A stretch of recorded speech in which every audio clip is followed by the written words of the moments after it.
Баталия– это не просто чудо готической архитектуры, а место, которое навсегда изменило Португалию.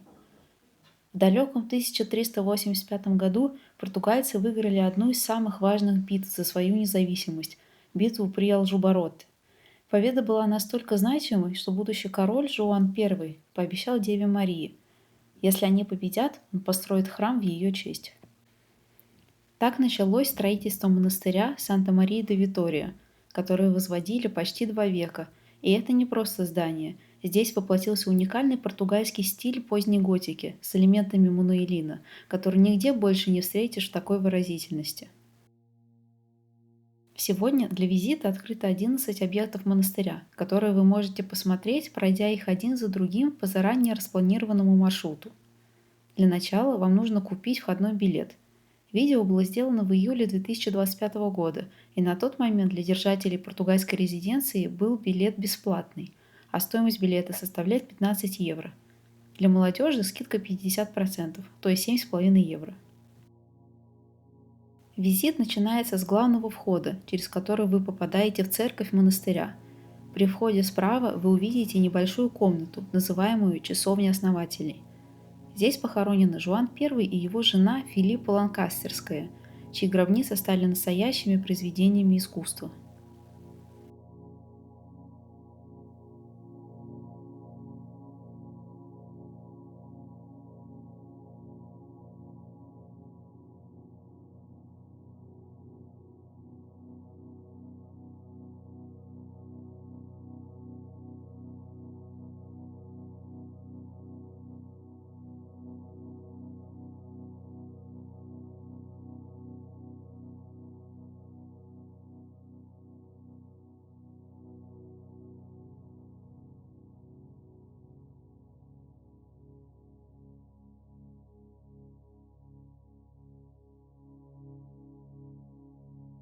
Я была в этом монастыре дважды и заметила, что самое красивое время для визита летом– это начиная с 17 часов вечера.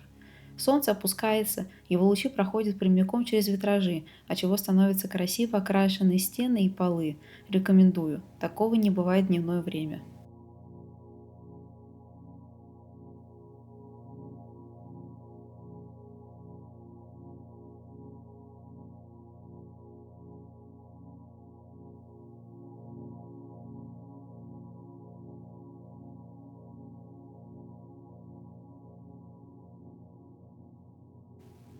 Каждый раз, как вы попадаете в новую точку при осмотре, вам ставят в ваш билет штампы.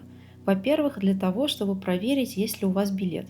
А во-вторых, чтобы помочь, если вдруг вы не посмотрели или пропустили один из объектов на маршруте. Поэтому мой совет– не выбрасывайте билет, он очень нужен.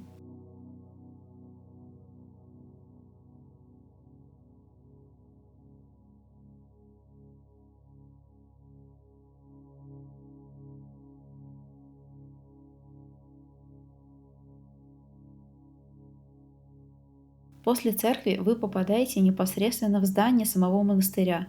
Следующий объект– главный зал.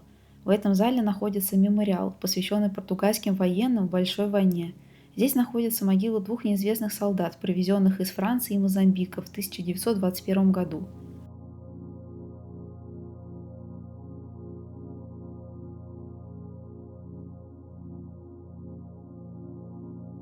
А еще здесь можно увидеть начало караула местными студентами военного колледжа. Но в какое время происходит смена, я, к сожалению, не знаю.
Сегодня Баталия входит в список объектов всемирного наследия ЮНЕСКО, и не случайно.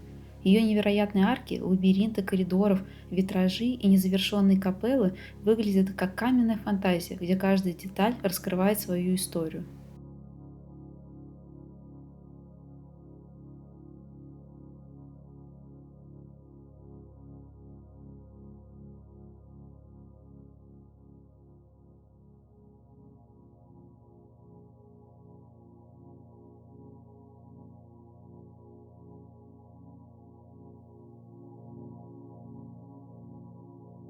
Самостоятельная экскурсия завершается недоделанной капеллой, в прямом смысле слова.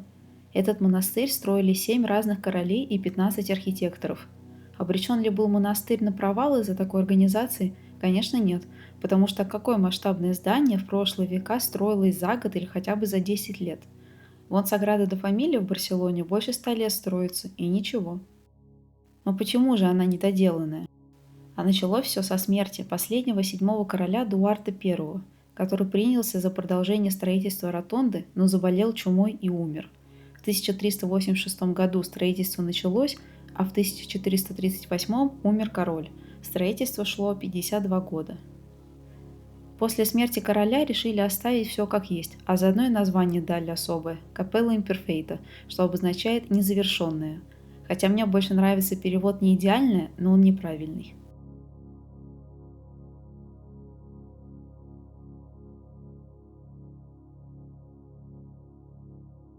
Баталья – это не просто красивое место, это памятник вере, силе и национальной гордости, который пережил века, войны и изменения мира, но все еще впечатляет и вдохновляет. А вам спасибо за просмотр.